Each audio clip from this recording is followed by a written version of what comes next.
What do you say to historians that say that modern Christian doctrines were taken from other worldviews when the Jews were in exile and under pagan religions? I would again say, what do you mean by that? And how did you come to that conclusion? What evidence do you have for that position? Because it's false. They're going to have to support that.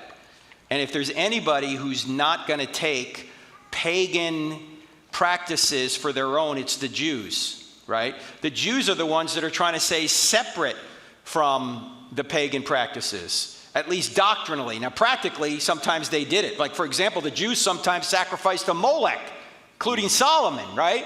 But they knew that was wrong.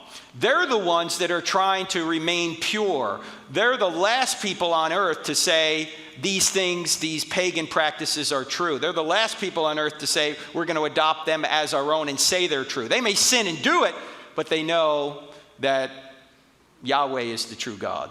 So they're not stealing from, and I would like to see what are these other pagan stories that people are saying the Hebrews took from. So when they were in Persia, under the Persian Empire, when they were going back to the Promised Land, the Persian Empire followed a religion called Zoroastrianism, which sounds just like Christianity.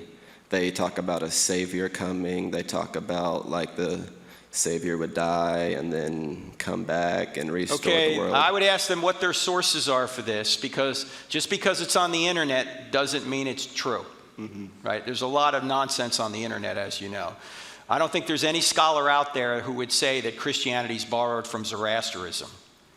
And in fact, virtually all of the so-called pagan resurrection myths, if you want to talk about Christianity, come after Christianity, not before. So if anyone's borrowing from Christianity, or everyone's borrowing, it's not Christianity, it's these other, like Mithras and these other worldviews that are borrowing from Christianity.